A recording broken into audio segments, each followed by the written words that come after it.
Hey, everybody. Welcome back to another episode of God Built This Podcast. I'm your host, Maxine, and we're on episode 171. I want to start off with whatever they say Michael Peterson did, he did that shit. Shout out to Power. I just finished watching episode 8 of The Staircase on HBO Max. I know I talk about it all the time, but please go watch it. I am just like speechless. I think speechless is the right word. I'm flabbergasted. I'm angry. I'm infuriated. I'm sad. I'm disappointed. I'm disgusted. Like I'm so many emotions all wrapped in one because primarily I'm mad that for a moment I really thought it was the owl. I'm sorry. Did you hear me? For a moment, I really thought it could have been the owl. This random owl that suddenly took the lives of a few people in the neighborhood because of the dense woods that they live in is responsible for the death of Kathleen Peterson.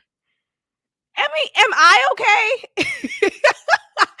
I blame HBO really because the way that they produce this show, the way that they break down every episode, the way that they did, like it doesn't push you to believe one theory. It really allows you to contemplate on whether or not it could be this or that, or it could have been that. Like, and these like random things that they just come out your ass with. And I remember, I think it was in the previous episode, episode 7 or episode 6, when they talked about the owl theory in detail. And I can't remember her name, but the woman, the Parisian woman whom Michael Peterson was in a relationship with while he was in prison because they were writing to each other, and she was part of the filmmaking crew who completed the documentary for him and his family. They created a relationship, a romantic one, and yada yada yada.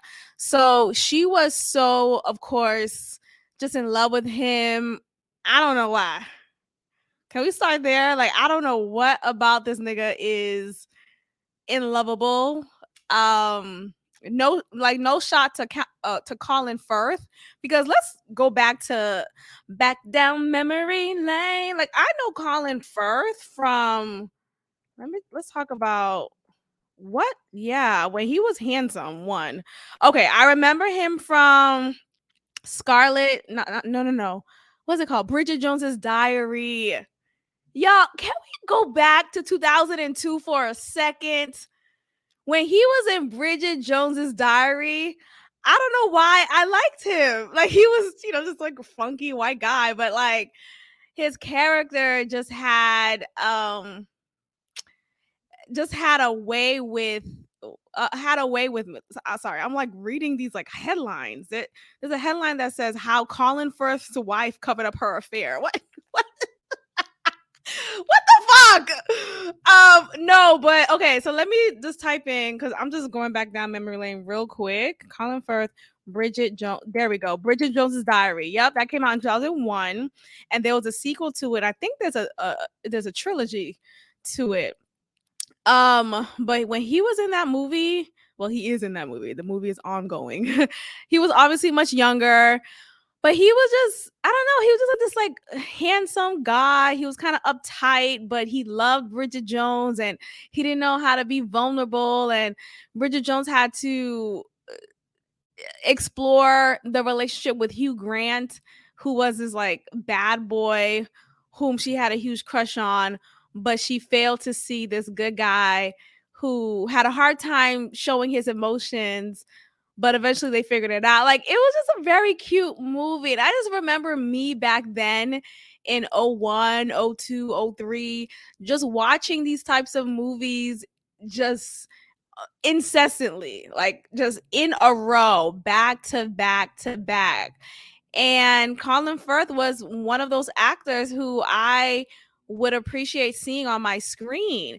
So obviously this was him when he was much younger, and so he was a little bit more handsome and more put together. And I don't know. Obviously, his character isn't the same as Michael Peterson, but damn, what transition! Oh my gosh, look at him! Yeah, and then he's in another. Yeah, so in Bridget Jones's Diary, his name was Mark Darcy. Yep, Mark Darcy.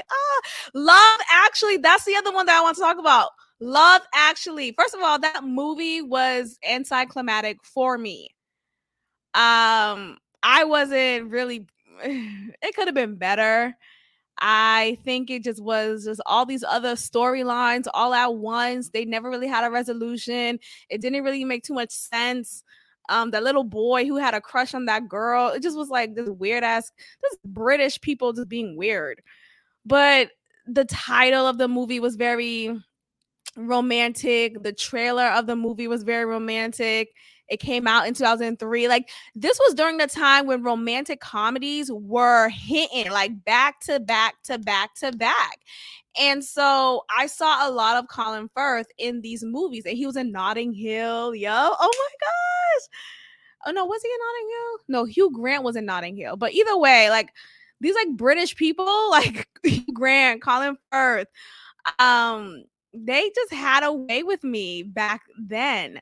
So seeing Colin Firth now in this just disturbing portrayal of Michael Peterson, it's cringy. It's cringy to say the very least. I think because there's like sexuality involved, it makes it that much of a gray area.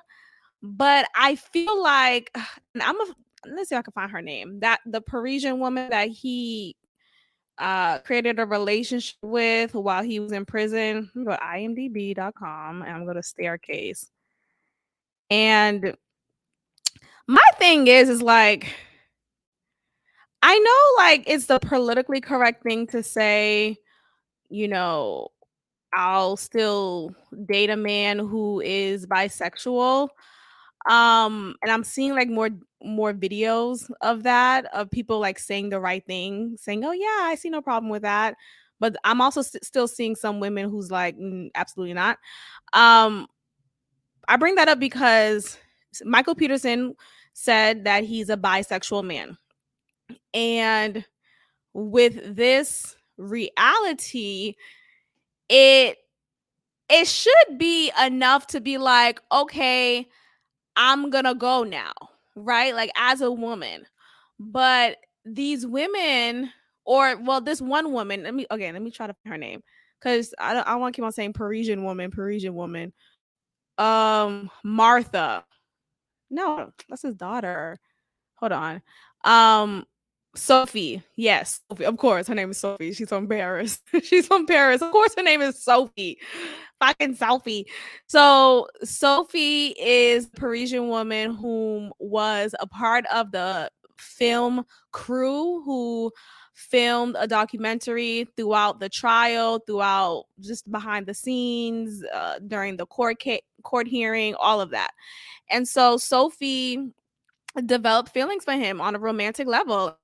Not only was she, of course, a part of the film crew, she really was trying to break him free. Like she was doing everything she could to get him out of prison, to figure out another appeal, to really like ride for him. Like she's, hey, look, love who you want. That's fine. Like I'm not gonna shit on you if you want to love someone who's in prison for murder. Whatever makes you happy. You know, I feel like at this point we have to accept it for what it is. You know. So shout out to Sheree from Real Housewives. Love who you love. If Tyrone is the one you want to love, then so be it. Like I just don't feel the need to be so like judgmental. Like, oh, you so fucking dumb. That's why you gonna be dumb for the rest of your life. I just let it be. What does that have to do with you? You know? Anyway, but going to this in specifics, I just feel like when it comes to sexuality for a man, and if a man is claiming that he's bisexual, oftentimes, not to be stereotypical, but let's just be very frank here. Can we be frank? Oftentimes it's just a guise to say, I'm really gay, but I haven't been comfortable. I'm not yet comfortable with that identity. in its fullness. So I'm just gonna like tiptoe and say bisexual. That's really what it is. You know what I mean? So to paint it like, oh, I'm just bisexual and oh, I just been married to women. What's obviously been happening was he was more into men, okay, which explains his plethora of affairs, his string of affairs with men. You never saw, oh, I did cheat on my wife with a woman. No, no, no. It was always with men. So what the fuck? Like, so it's not like, oh, he's just like a sex addict or like he's non-committal, right? It's specifically with men you are cheating on your wife with. So cut the shit. But he was going throughout this docu-series, he was proclaiming that, oh, Kathleen, his wife, his deceased wife, Kathleen knew that I had a likeness towards men and I would play around with them and, you know, whatever floats his boat. And I feel like first I knew that was a lie. And in episode 8, spoiler alert, he admits that that was a lie. He never told Kathleen that he liked men. He never told Kathleen that he is actively going into sexual affairs with men. This was never an agreement that they came to conclusion with. Like, it was never in a okay type of thing, you know? So that has nothing to do with it. It was just the fact that he was not ready to be in his fullness. And, you know, that's fine. Like, I get that. I feel like um because it's a society that we live in, shout out to Pride Month, right? It's a great time to talk about it. No, but because of the society that we live in, it's not as, or at least back then, at least I'm sure now for some communities, but back then, being in North Carolina, Durham, North Carolina, like that is the South. It's not encouraged for men to explore their sexuality and be okay with their attraction towards other men. Like it wasn't an encouraged type of sexual behavior. And so, of course, it was done in the DL. It was done in the down low. So I was not convinced that he told his wife. But he kept on being persistent and saying, well, Kathleen was aware of my sexuality. And oh my gosh, my earring. The ghetto. Okay, I'm back. So Kathleen was aware of my sexuality when, okay, I dropped it again. And that was not the case. That was not the case. And in episode 8 of this show, it became very clear that he in fact did lie. There was no, and this is the last episode of the show. So if you haven't watched it yet, just go ahead and do that. But I feel like being that he was already proven to be a liar during different parts of this show. So let's talk about that. He was in the army. Yeah, in the army or navy, one of those shit, you know, whatever. Fighting for the country. And he lied about a certain award that he received, and like a blue ribbon award, whatever that is. And when he was like exposed, he like denied it and he got discharged, but it was an improper discharge, so it really left a bad stain upon his character overall. And so that's one example. What else? So when he was running for a politician role in North Carolina, he was approached by that. He was like, okay, why did you lie? You know, that is such a horrible thing to do within the army. Like, you can't do stuff like that. He never really copped just the honest truth for it. So I don't know, there's like so many examples of him lying, giving white lies. So you mean to tell me this liar told his wife, hey, I'm really a gay man and I'm really interested in men that I am in women, and I don't want to be in this marriage anymore because I really want to just be gay with men? um like, he's obviously lying. But this woman, Sophie, I don't know, she just decided to take that out of her head. Like, I don't know, she just like purposely shut off her brain. I don't know, she purposely just closed her earlobes and was like, or just her ears, like, oh, I'm not gonna listen to la la la la la la la la la la la. Like, I don't know. But throughout the documentary, and of course, her being a part of the film crew and the filming of their separate documentary, she had to have been aware because she was interviewing his lovers and she was approaching him about the claims of his sexual affairs with men. And he admitted in previous scenes in the documentary that, yeah, I flirted with, like, he'll try to dumb it down, but he's had sex with so many men. And it wasn't until things got really like obvious, like until what happened? Um until some of the men like in the neighborhood whom he was sleeping with came forward and was like, yeah, we did sleep together, da, da, da, da. But they were compromised since the prosecutors in the case wanted to paint Michael Peterson as this philandering homosexual. But anyway, I say all this to say he did that shit. Um, we see at the end of episode 8 that, okay, he finally just took the plea deal of admitting of guilt. Though he still commits to his innocence, he says that, okay, well, I'm just gonna take this plea deal so that he could get out of prison. And that was what he did. So he took the plea deal. He's finally freed. He's no longer incarcerated. And he is now in the home of Sophie, who rented out a home in North Carolina to be closer to him. Mind you, she lived in Paris before. Okay, before she moved down to North Carolina, she lived in Paris. She was in Paris working on this documentary, putting the pieces together. She was like the editor of it. So that was her role. But she got so into and got so in love with Michael Peterson that she committed to really being with this guy and flew into America, flew to North Carolina specifically to be closer to him. She visited him every weekend. Like, so she really rode for this guy. And so while they were riding to each other and all that, they made plans to move to Paris, for her to move back to Paris, and he accompanied her and they just live this Parisian life. And this has been a conversation, a plan for months. And boom, finally he's out.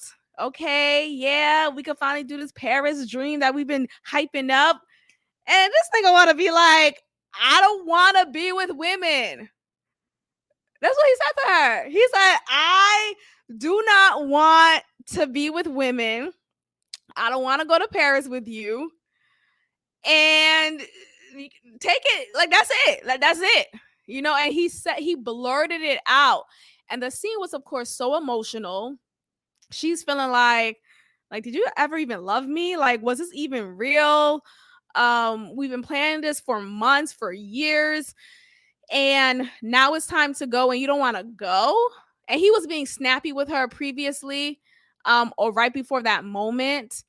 And it just proved that you really can't be with a guy who's in prison. Hello? That's what I got from it. Now that was the messaging for me. It proved to me that you cannot be with a man who is incarcerated. I know I just said a couple of minutes ago, I'm not, just love who you love. You want to love someone who's in prison, that's fine. I'm just saying it is not to your benefits to be with a man who's in prison. And I say that because in prison, you have all the time, and the time is really infinite in prison. Like, you really, like, time goes by slow, or maybe fast in some cases, but I think ultimately it goes by slow. You are counting or thinking of counting the time. I don't think there's clocks, but your time is really of the essence once you're incarcerated. There is no oh, I'll do it at 6 o'clock. No, you might as well do it now because you got all the time in the world. There's I think there's like a not curfew time, but like a lights out time, a lights out time in which lights are literally turned off. It's time to go to sleep or just shut up and be in your cell locked up. The point of what I'm saying is this whole time he was in prison, he was writing to Sophie. She was writing to him. They were consistently in contact with each other. And it was an opportunity for him to demonstrate his writing chops, because prior to him being in prison, he was a writer. He wrote several books, and writing to him is just his way of being, is his love language, I guess. And it's so easy to get caught up with writing, with the words, with the fantasy of your mind and where we could be. Where would you want to go if you had no debt? Where would you want to go? Like, you could kind of go there mentally. And for him to kind of feed her a lie, knowing that he's really gay, knowing that it's not just a bisexual thing, it's not just a one time or a couple of time affair with men. No, he's really not into you like that. It's disheartening. Like, that's the first word that comes to mind, because I just look at her, I'm like, dang, but why did she even think there was a future with a man who says he's bisexual? And not just say he's bisexual, but who has had affairs with men exclusively on his wife. Like, I think it's one thing to, I don't know, like, be with someone who may not have been completely faithful in his previous relationship, but you may think, okay, well, that's that. I know what we got, yada, yada, yada. But it's another thing when it is specific to an opposite gender. Like, you are specifically seeking out men to have a sexual affair with. Like, why did you think you had any power? Like, why did you think there was anything that you could have done to suddenly shut that door? I just don't, Sophie, what was going on? And for her to have already been married, like, she was married while she was engaging in this emotional love affair with Michael Peterson. And maybe her marriage was just very dull and unfulfilling. And, that is what it is. But damn, I feel like at the very least, if you're gonna cheat, like, at least with a bisexual man, like, who exclusively dated men or had affairs with men, that's what I'm just trying to wrap my head around. Even though I'm not trying to shoot her while she's down. I'm sure she's moved on. This was years ago, but watching this show, it just feels so present right now. It's just very disheartening. It's very disheartening. And I think ultimately, if we lived in a society, of course, that was more accepting to all sexualities in in any gender, then this wouldn't have even been a case. In this episode, Michael Peterson talks about how when he was much younger, he knew that he was, like, attracted to girls, but in his fantasy, like he said, there was one time when he was a little boy, and he was doing baseball. He was playing baseball, and he's playing baseball. What happens? He's playing baseball, and he's, like, fantasizing about this girl. But then in his fantasy, there is a boy in it, and there's a name for, like, I think it's called shorthand, some baseball position.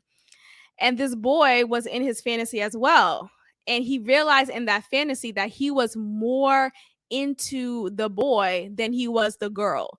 Like, I think he just felt conditioned to be attracted to girls because that is the conditioning, or for the most part, boys like girls and girls like boys, yada yada yada. So I think that was naturally in his fantasy, but that didn't prove that he was into girls. You know what I mean? Like, because ultimately, when he had to, just in his fantasy alone, he was more attracted to boys.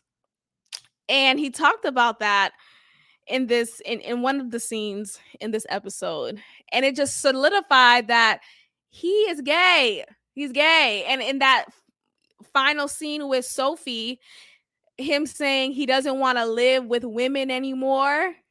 Like, oh, Sophie. Oh man, I just felt so sad. Like, damn. Like, why did she think that? I don't know. I'm just really upset that she even, I don't know.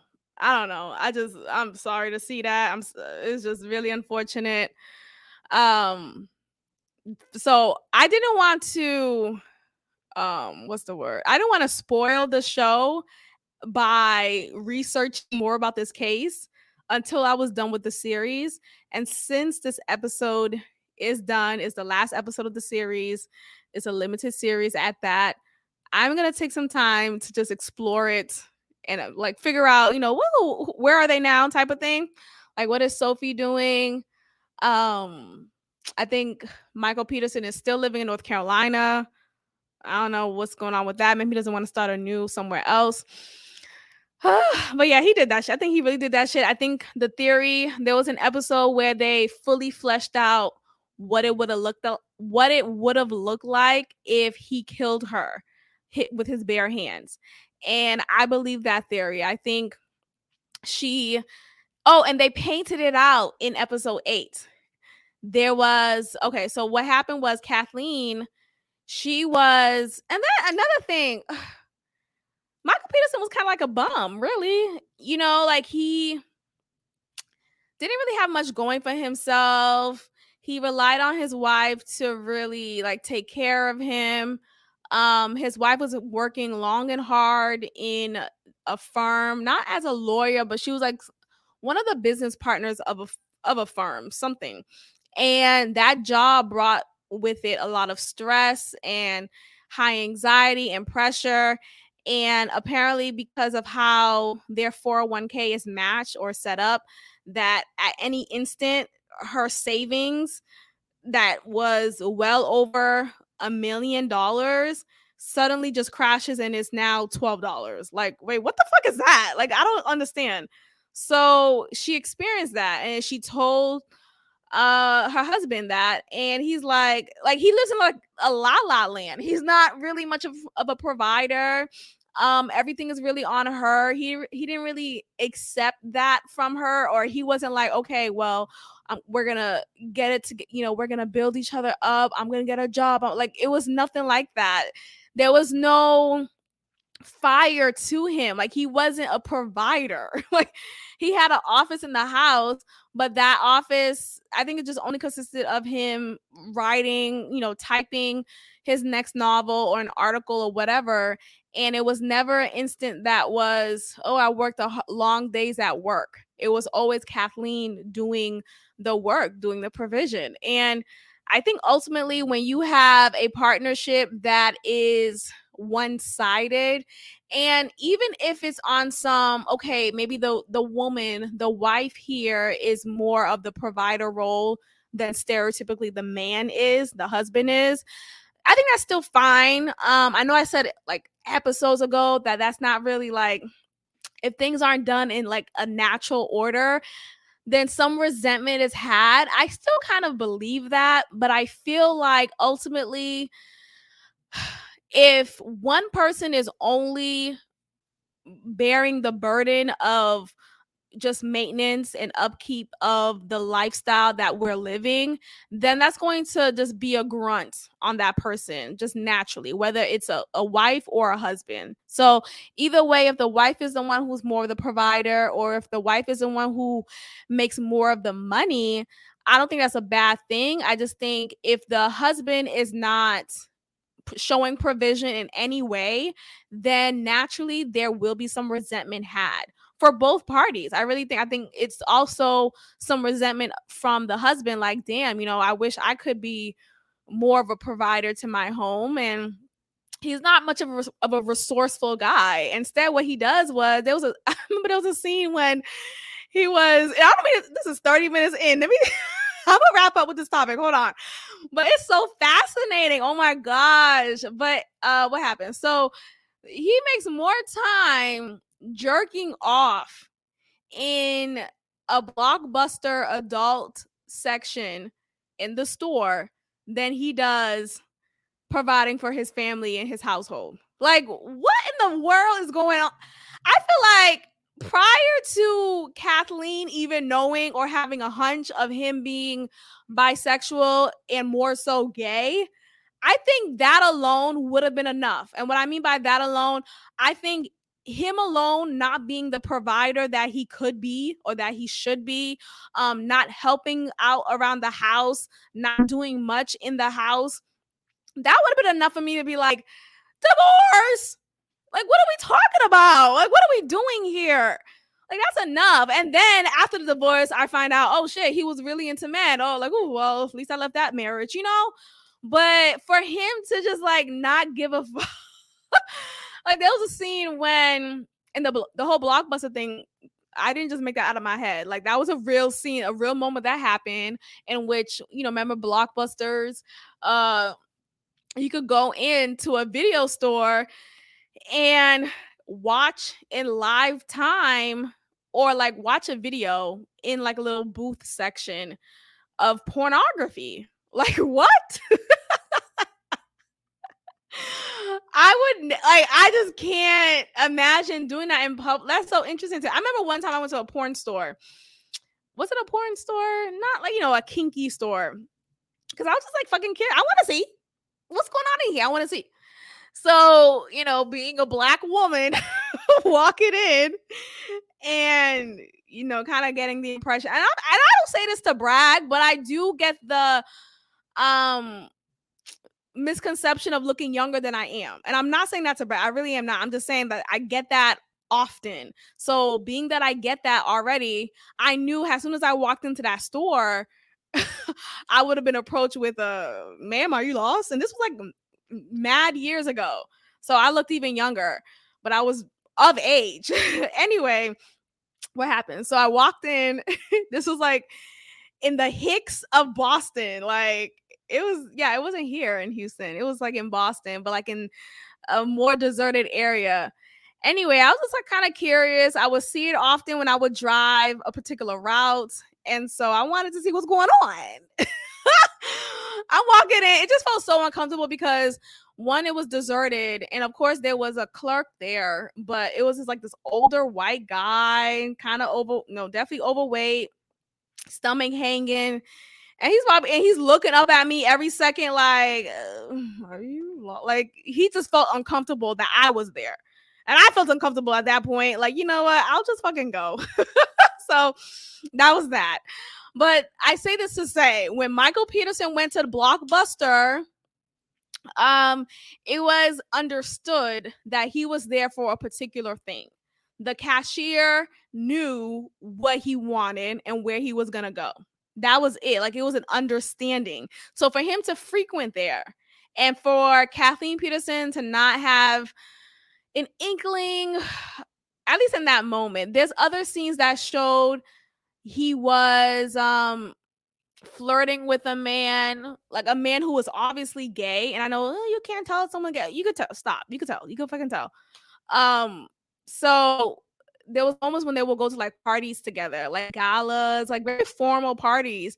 And you see Michael Peterson, who can't just like, he can't control, like, he is so into men and he can't control his urges. And it's like this instant impulse pull towards any man who will catch the bait. He'll put a bait out there, and if you catch it, boom, let's go to the back room. Like, it was always something like that. And so when he caught the gaze of a gay man who happened to have been working at the party, he was like just like cuddling up with him. He put his hand over his hand, just on some like, nigga, what the, you came here with your wife and you are publicly flirting and about to go to a back room with this man? Like, come on, dog. I don't know. It was a lot. It was a lot. That's a lot. Anyway, let's move on. Let's move on. Fuck. Woo, this show got me by the chokehold, but let's move forward. So, I decided to have the talk with my therapist. The talk about the birds and the bees. No, I just decided to be like, I don't really need this anymore. But I said it in a way, okay, it was very kind of subtle and indirect until he asked me straight up and I was like, yeah. But let me paint it out. So we had our session a few days ago and I was like prior to the session I was thinking like I really don't want to go. Like I don't feel like I need to anymore. I'm kind of over it. The way I am, like when I get in like my moments of really high intense anxiety, I want a therapy session right then and there, right? I don't want to wait, a couple of days or a couple of weeks or whatever. And I know he did say I could text him if, something comes up. And sure, maybe I'll use that if I need to, but I feel like those days that when I was very like high strung are no longer or it hasn't been a thing for me lately, thankfully. And I really, but it's not like, oh, something just like snapped and I'm good, right? It's just, I've learned how to calm myself and I've learned how to implement the tools that he's given me and that I've learned along the years as well. Like there's other practices that I've been putting into measure to help me cope with anxiety. And so I just there was also just like nothing else to talk about. Like I didn't have nothing else to say. I didn't want to keep on rehashing childhood trauma. Like we already had 2 sessions about it. Enough. Like I don't want to keep on talking about things that I really don't have the energy for. It has not like I just and I say this to say I think we live in a society where it's frowned upon to say I don't want this help anymore, this help that is seen as the holy grail, and if you deny therapy then you're always going to be fucked up. And I don't think that's the case. I feel like you have to ultimately you should be learning to be more independent in all ways, right? You shouldn't have to depend on someone for your mental health. Like my mental health isn't dependent upon me having a therapist. Like I'm good. And I say this respectfully because I feel like, there's a difference in someone like me who doesn't have a diagnosed mental disorder or personality disorder, but someone else who may have a diagnosis that is clear, that is bipolar, that is ADHD, whatever it is, that is definitely influencing and inconveniencing their lives, then I think that's a different situation. But someone like me who is not that and who is able to care for myself, I don't need to depend on this treatment, right? And not like you put me on drugs or anything, but it's just like I don't want to fucking sit here anymore. I'm done. I just think sometimes using a couple of sessions kind of flush things out, taking the tools, use them out. Like I'm not only good when I'm in his presence. You know what I mean? Like, and that's the thing. I think sometimes you have these patients who are, oh, I feel so good now that I talk to my therapist. But like, what are you learning in your therapy session that you are not taking with you outside of it? Like, what are you learning that you are only exclusively using it when you're with your therapist? Like, that is so fucking dumb. That's dumb. But okay, so at the end of the therapist, he always ends it with, so when am I going to see you again? And before I arrived there, I was thinking about that question. Like, okay, what should I say? Because I don't want to see him in the next 2 weeks because that's usually the time frame from when I would see him. And I didn't want to just say like, oh, let's do 3 weeks because I really just didn't want to see him that soon. Because again, with the last session, the one previous to this one, it was just kind of nothing. Like I didn't need it. So I set it like a distant date. I was like, oh, we could do August 23rd, some random date in August. And he's like, oh, why so far? First, he asked me again, like, oh, you said, what did you say? I said August. So I stood down on it. Like, oh, I said August, yada, yada, yada. He's like, oh, why so far? I'm like, well, I don't really think I need it as frequently anymore. I think I've calmed down since our first session, and I've learned how to cope well. And yet, like, I was really kind of just explaining myself the way that I am now and saying how I'm not dependent upon this anymore. And he was like, great, that's good. So let's keep it as an as needed basis, which means whenever I need him, he's there and I'll schedule it. But otherwise, we could just go ahead and get up and go. So that was great. I was like, okay, whew, thank God. So I think that's great. And I say this to say, like, you are not indebted to your therapist. Like, you could fucking go. You don't have to give a, long-winded explanation. You don't have to guilt yourself into still going, even though if you feel like you're good. And then me taking a break, not break, I'm kind of done, really.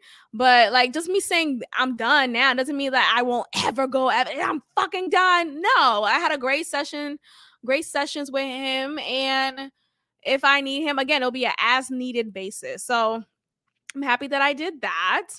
So that's a quick update on that. Let's talk about Christian influencers real quick. Let me just go ahead and sip this water. Fuck, my thing fell. So Christian influencers. So there was this hold on. Oh, I just get so parched. Okay. There was this Instagram post that I came across a couple of weeks ago. And it talked about how the Christian influencers, or many of them now, who are like rampant in Instagram and different social media platforms, are not doing it with the center of Christ as they portray themselves to be. And like, is God really at the center of it? And what I mean by that is, I think for those who may not be familiar, so an influencer is someone who influences you to buy shit. Really, that's really what it is. They wear things, they include links for their outfits, and they talk about why this item is amazing and why you should buy it. And here, click my link, and my link has a 10% discount, and this is why you should buy it, and this is why you should buy this is why you should buy that. It's like literally every post that they post, whether it's an Instagram story or an Instagram post, it is for the intent to sell. It is for the intent to make a profit out of you, the consumer. And that's just America, right? Like, that's really consumerism is really what makes the world go round. So I can't even honestly fault them for that. So when I came across that post pretty much shaming Christian influencers and making it seem like Christian influencers aren't really about following Christ, I think it's not a true statement. I don't think there is such a thing as a Christian influencer, because ultimately it's not going to be about God. It's about how can I persuade you to buy this outfit that I look so good in, right? Oh my gosh, don't I look so good in this outfit? And then you're going to fantasize yourself into this outfit, and then you're going to click this link that I included in my post, and you're going to be influenced to purchase this outfit, right? And because of my influence upon you, you are now with this outfit. You are now, a holder of this item. And the thing is with influencing, is never going to be about God. It can't ever be about God. It's just like, in its essence, it can't. Because it's really about consumerism. It's really about making a profit. It's really about money. How can I get off on you? Really. It's not about how can I bring you closer to Jesus Christ? How can I influence you to live a life of Christ?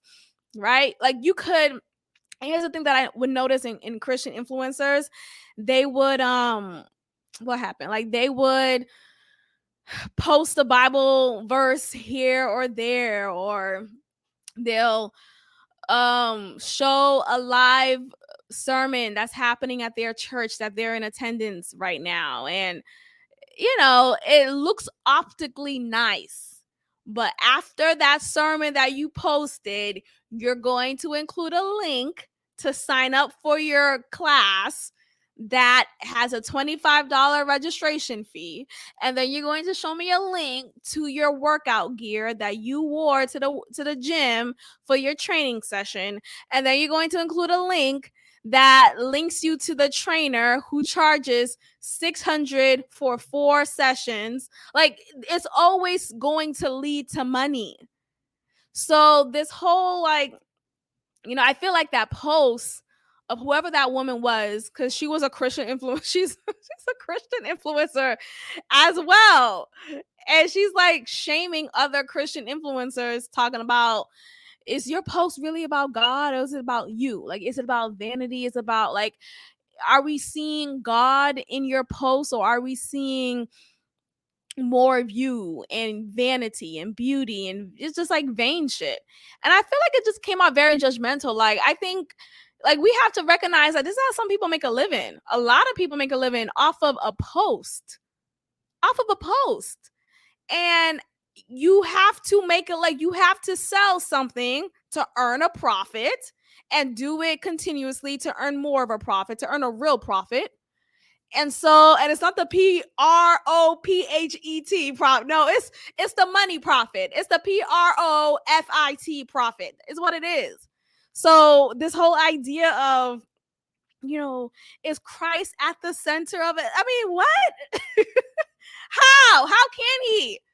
Because you're selling something too, right? Like, and the only thing to, like, distinguish Christian influencers from, like, other, like, secular influencers is saying, oh, like, in their Instagram bio, they'll put Jesus there, right, amongst other descriptors.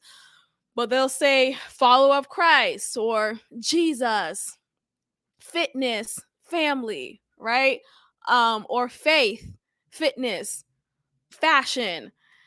Like, it just, they always included God in it, which is like, okay, cool, this person is clearly a Christian influencer, but they're gonna make a profit. Like, it's just, we can't, I think it's hard to find a line of clarity when it comes to Christians and money, right? Like, when can we finally say, hey, this is not a scam, I need to be able to make a living, to, hey, we're focusing too much on money than we are on our souls?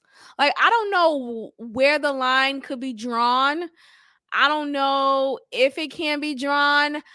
And I also don't want to put off this perception that, oh, Jesus was poor, that means you got to be poor, right? Like, Jesus wasn't, like, banking. He wasn't, making much money. A carpenter, like, that's not making much money, really, at least back then. But, like, Jesus wasn't, like, living high roller lifestyle. He wasn't living in mansions. So in order to be like Christ, you gotta be like that. You gotta, the best Christian is those who are impoverished. And I just don't feel like that's the life that should be promoted. Like, I don't think that should be okay. And I think oftentimes when we think about Christianity and being a real Christian, then you can't be a real Christian if you're filthy rich. Like, and all these, like, these big time pastors in mega churches, they can't really have a heart for God, because look at what he's wearing. He's wearing Jordans every Sunday. He's coming in with the Benz, and it just gives this impression that he's more materialistic than he is about God. And I just wonder, like, why can't I also have a nice, luxurious lifestyle and worship God, right? Like, I don't think having a couple of items that are of luxury should mean that I am idolizing those items, right? Like, I don't think it should mean that. So I think we just have, since the dawn of time, we just always had this like negative idea of money, and money is the root of all evil. And I think that has always been pushed into Christian churches. And it's really not money, it's really the love of money, right? If you have a love for money, then you do family, then you do character, then that I think that's a problem. But if you may have a love for money, but if what you're doing for, like, you may love because you love money because money is helping you able to provide for yourself and your family, and you're able to live a lifestyle that brings you joy and excitement and happiness, like, then I don't think we should be shaming people for that, regardless if you are a Christian or not. I just think we have to stop this whole like negative idea of what money should look like and what it should serve in our lives. Like, it's a tool.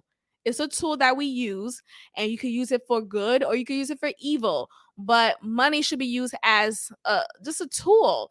And it shouldn't be seen as this like materialistic perception and, oh, you can't be. It's just like retarded. Like, let people fucking live, dog. So I don't like that. So hold on one second.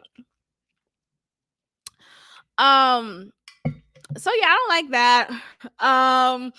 So yeah, I just feel like ultimately when you think about like Christian influencers, I think you can be a Christian and be an influencer. But I think it's like separate, right? Because as an influencer, you are, of course, influencing your audience to purchase whatever you're marketing. And as a Christian, you're going to talk about God and your love for God and why you too should love God. That I just feel like two things that may not be a part of your identity like together. But it could be like, oh, I'm a Christian, comma, and I'm an influencer. That's what I'm saying. Okay, I got it out. That's what I want to say. Like, I don't think you could be a Christian influencer, but you could be a Christian, comma, influencer, comma, fashion blogger, comma. Like, like, you don't have to be I'm a Christian fashion blogger. Like, what the fuck does that mean? Like, what are you talking about? Okay, you're a Christian fashion blogger. Okay. Are you a man though? Are you a woman? Who are you? What is a woman? So yeah. Let's talk about Amanda Seales. Amanda Seales was purposely left from the farewell episode of The Real. And what's interesting about this is she was on The Real for 6 months. That was her contract. And she decided to not renew it at the end of the contract deal because for a plethora of reasons. She just felt like ultimately her soul was not enriched there. She was not encouraged to be her whole self. The powers that be didn't allow for her to speak on whatever she wanted to speak on as her full self, and it got in the way of just her character. And so she spoke out against The Real a lot. And her speaking out of it or speaking out against the show, it put on this perception of her being very bitter. And I can't lie and say that I didn't look at her that way, because I did. I think for a while it was very much talking. It sounded like talking shit, like a lot of times talking shit about the show. And I think, though, I recently watched an interview of her on The Breakfast Club, and it was very enlightening. I think I just calmed down my idea of her and allowed for her to just like talk, right? Like, instead of just telling her who she is, through the internet streets, I feel like, okay, let me give her the opportunity to just really, be herself and listen to that. So that's what I did. And I learned a lot from what she was saying. She was saying how people were conflating her talking shit about the show to her holding the show accountable. And when I think about the issues that she raised about what was happening on the show, they were issues that needed to be said. But being that she is someone who is not going to just shut up and take it, she's not just going to acquiesce because it's the right thing to do or the nice thing to do. She holds people accountable. It ruffles feathers and it makes people uncomfortable if they're not ready to face it and do the work. And I think that's really the backlash that I see or that I'm recognizing. And I had to check myself and realize, oh, I think I was giving her, you know, obviously not in person because I don't know her, but I was having an opinion on her based off of this like immediate perception, but I didn't really sit down and listen to what she was saying. And so when I did, finally, by watching this interview of her on the Breakfast Club, it really opened my eyes to saying, like, wow, that's really true. You know, when we leave a position, sometimes there's this not even sometimes, there's this expectation, this mandate expectation to just do so quietly, you know, just be professional and walk away quietly. And that's not like being real, right? It's not being real. And it's not being honest. Like, I think you have to still speak up and say, hey, the last few years, the last few moments I had at this job was not equitable, and here are the reasons why. It makes people uncomfortable, but it needs to be said. And with Amanda Seales, I think she makes people uncomfortable because she says what needs to be said. So I, at the very least, you know, whether I agree with her on certain topics or not, I think at the very least, I respect that. I think she is a necessary voice. Well, you know, at least for some topics, but for that topic in particular, you know, when it comes to toxic work environments, workplaces overall that demonstrate toxicity, you need to have people brave enough to speak up and speak out against it and to not just shut up and take it, because ultimately when you speak up and speak out, you know, maybe the change doesn't happen with you, but you planted that seed of change and now it's going to grow and fester, and maybe your influence of being a revolutionist will impact others to speak up and change as well. So I think, you know, ultimately with her, she needs to just continue being herself. I think, you know, with people like that, you're not going to get along with everybody. You're not. And you see that obviously manifested in how some people receive her from the show Insecure. The guy, I forgot his show name, but he was a tall guy. Uh that even Molly, when Molly was dating that married character because he had an open marriage, um he was saying his real name is Serena's Saraunas Jackson. And he had a shitload to say about Amanda Seales that was negative. Basically, like, she's just always negative. She always has an attitude, and to say the very least, just go Google it. And they just did not have a strong relationship, and he called her out on it. And there was a moment when she was disinvited or she wasn't on the list for Issa's birthday party, and she ended up leaving. And it was this big thing. Either way, I don't think I think sometimes maybe she comes off to people very aggressive, and maybe that's not the right word. You know, she's a Black woman, and I get that. But I think you could still be a fucking aggressive. Like, can you cut the shit? Like, stop it. Like, you could be aggressive and be a Black woman. It doesn't have to be a racist comment to say. You could just be fucking aggressive. What else do you want me to say? Like, don't be so fixated on the word. But because of her being the way that she is, sometimes she's just hard to take in. It's really hard to take in. So, you know, it is what it is. I think ultimately her message of speaking out and speaking up against toxic work environments is necessary. So I appreciate her for that moment, or for just being that way naturally. So that's what's up. I think that's awesome. But yeah, I'm gonna go ahead and end this episode here. Thank you all so much for listening, and I will check in with you guys next time. Peace. Thank you for tuning in to another episode of God Built This Podcast with your host, Maxine. Be sure to leave a review, give me 5 stars, and of course, subscribe. Also, follow God Built This Podcast on Instagram at God Built This Pod. God bless.